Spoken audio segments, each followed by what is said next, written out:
Without proper posture, it's literally impossible to perform any exercise correctly. In today's video, I'm going to set you up with the definitive 8-point proper posture checklist so you never have to worry about posture ever again. So let's jump in with number 1. So the head position. Head position is absolutely key for optimizing our posture. In fact, we could say that our head position is the most important element of postural mechanics. We want the head to be tall, as if you're pulling it up on a string, like if you were getting measured in the doctor's office, trying to get as high as you can. Tall head, and we want it retracted, pushed back. So instead of having the head forward, we want the head pushed straight back. That's that retracted, tall head position. For our shoulder positioning, we want our shoulders pulled down and back, but pulling them down is probably even more important than pulling them back.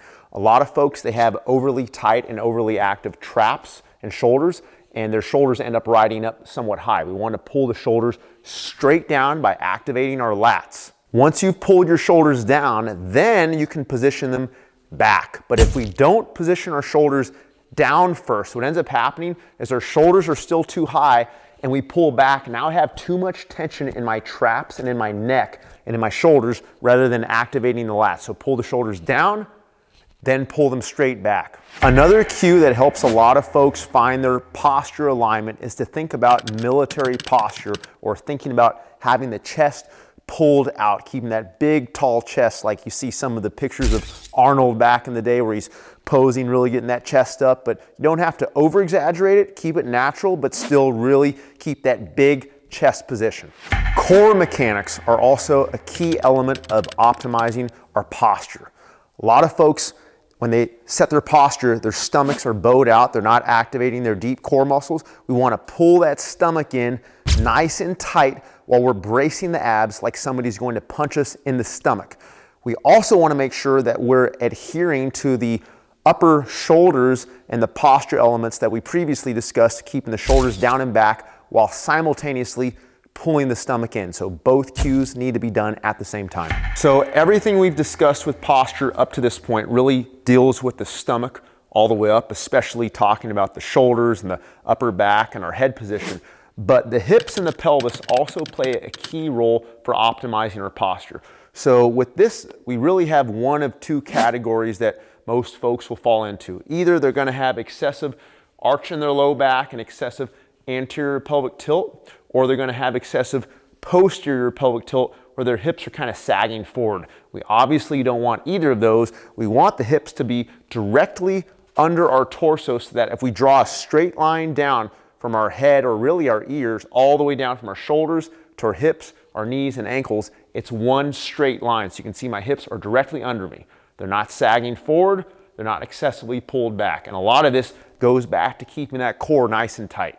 Proper foot and ankle mechanics play an absolutely critical role for optimizing our posture, because this is our contact point with the ground. This is where we create those high activation forces and really torque our feet into the floor. And these signals transfer up throughout the entire kinetic chain.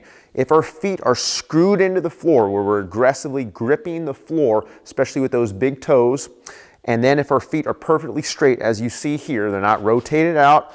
We obviously don't want them pigeon-toed, but we want them perfectly straight with straight ankle joints. And that's going to look a little bit more internally rotated, or it's going to appear slightly pigeon-toed to a lot of folks, simply because we're used to seeing this, whether it's in powerlifting or weightlifting. So anything that is actually somewhat neutral, kind of relatively speaking, looks very internally rotated, but that is a neutral foot position. That is neutral mechanics. My ankle joint is perfectly straight. This is what we want for optimizing our foot mechanics, because when this happens, it transfers all the way up.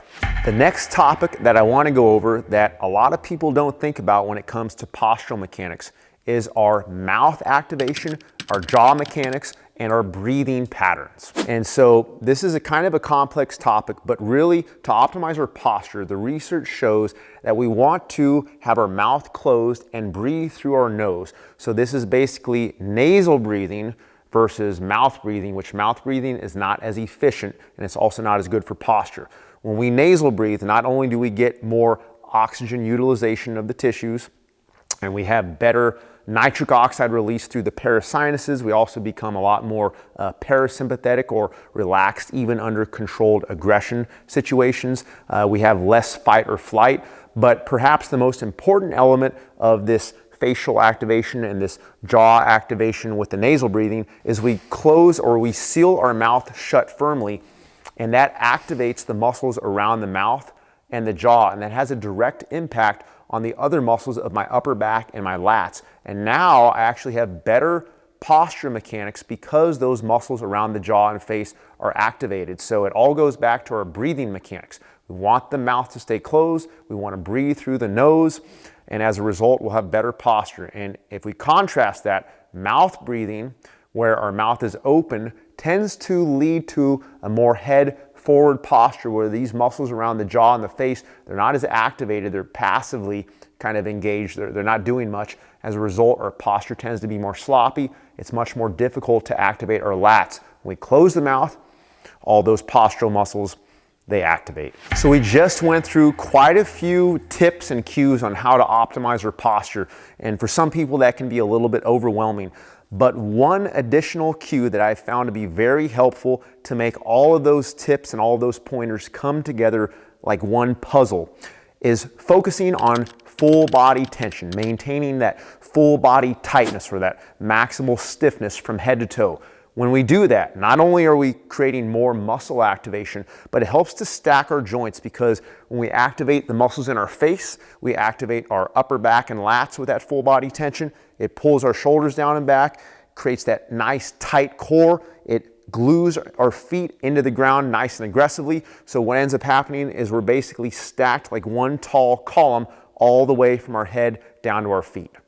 Now, to really get your posture to stick permanently and to re-educate your nervous system so that optimal posture is now your go-to strategy for how you stand and how you walk and how you strength train, you need to practice posture daily. So one of the things I tell all of my athletes, all of my clients, is simply throughout the day, take 30 to 60 seconds several times during the day and just stand with perfect posture. Activate your feet, pull your stomach in, keep your head and shoulders down and back, and you can even do the reverse where you start with your head. Keep that head nice and tall and retracted, shoulders down and back, activate the lats, pull the stomach in, squeeze those feet into the ground, and just hold this for 30 to 60 seconds. The more you do this, the more permanent this is going to be etched into your nervous system, the more this is going to be easy for you to maintain when you're actually lifting weights and performing high force scenarios. So practice this honestly as much as you can and as much as you want. So let's talk a little bit now about how we apply this concept of perfect posture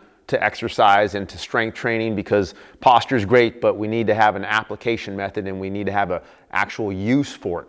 So all of these posture cues that I just gave you that basically establish perfect posture, we need to apply all of those to every single exercise we do in the gym, whether it's a squat, a deadlift, a chest press, a row, it doesn't matter.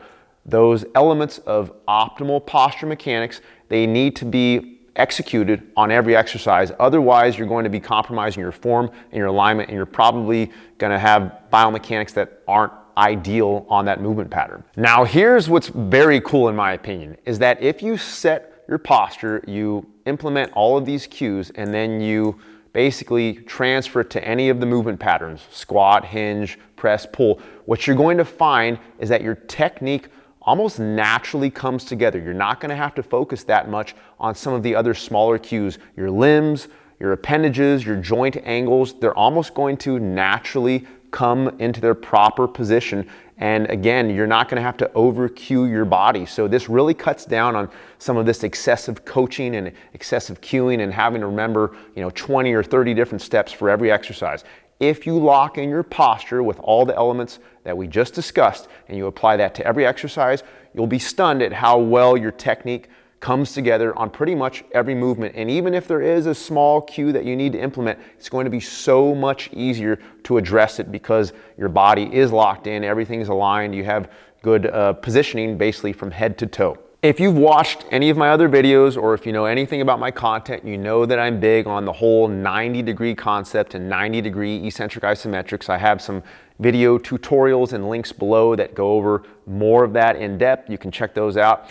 But one of the cool things with this posture topic is that it really drives home this 90-degree concept, because if our posture is locked in, everything is aligned from our kinetic chain, from our head all the way down to our feet, what you'll end up finding is that your first natural stopping point, and in reality the deepest or largest range of motion that you can achieve, will actually be around 90 degrees. You won't be able to go past 90 degrees without sacrificing some of those previously mentioned cues and tips. So if I'm doing a squat, if I lock in my posture and then I go as deep as I can, I squeeze down, try to go to my farthest range of motion, you will inevitably hit a 90-degree joint angle position. I don't care who you are, this applies to all humans.